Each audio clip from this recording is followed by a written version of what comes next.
Here's another quote from Mark Shapiro when he spoke at the University of Alabama.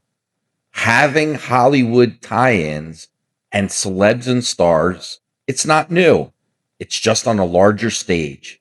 And we're spending a lot more money to market the brand and market the content. And when you do that, you're going to win some folks over, but you're also going to chase some folks away. Ay, ay, ay. Mark Shapiro will imply that celebrities help grow WWE.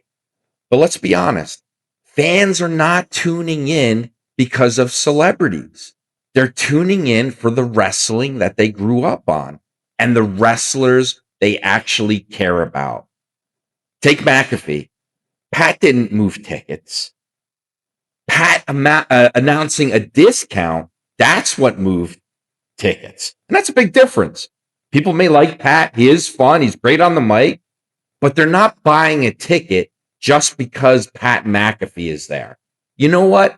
I would have loved to have seen the WWE take like a bunch of kids, like maybe a Make-A-Wish Foundation children, bring them into the ring, surrounded by their favorite wrestlers, and have them announce the ticket discount. That would have been freaking awesome, man. That would have been awesome.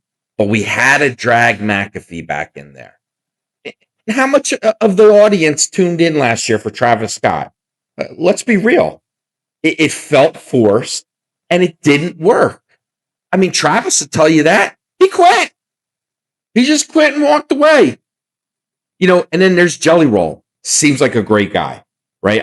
I don't know anything about Jelly Roll. I've never heard any of his songs unless it was one that he sang on TV at a WWE show or event. You know, nothing against him personally, but I'm not watching the WWE to see Jelly Roll. I'm watching to see this plethora of talent, this stacked roster of wrestlers that WWE already has. They have so many great wrestlers. They don't know what to do with them, right? They say, "Oh, I have a solution. Let's bring in a celebrity." That's not the solution. Have the wrestlers wrestle. Have the wrestlers be involved. Stop with the celebrity stuff. That's the real issue. WWE has an overfilled roster with talented wrestlers who barely get meaningful time, while celebrities keep getting these spotlight moments. And what Shapiro is really telling us here is that you, the fan, are expendable. He said they're spending more money marketing the brand and the content. And in doing that, they know they're going to win some people over and lose some people too. Well, I want to see how this works out in the long run for TKO and WWE. Because I have a feeling that they're going to lose more people than gain more people.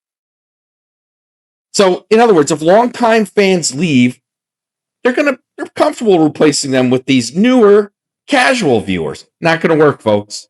Not going to work. That's the corporate mindset. This is akin to when a producer, or I'm sorry, a studio gets involved with a director's project and wants to tinker with a movie when they've never made a movie, right? You see you hear about all this studio meddling with movies and production, tinkering with an artist's art. And that's ultimately what TKO is doing here. You know, we don't want endless cameos. We want the stars, the WWE stars, the ones that are there, the ones that were built from within. We want rivalries, storylines, and great matches. Celebrities shouldn't be, you know, they're fine being an occasional attraction, but not the main event, man. You don't have to have Travis Scott in the main event getting involved with Cody, and now you got McAfee. You know, at the end of the day, wrestling fans tune in for wrestling. Let me know what you think, folks. Please like, share my videos, comment. I want to hear what you have to say. Bananas Wrestling, over and out.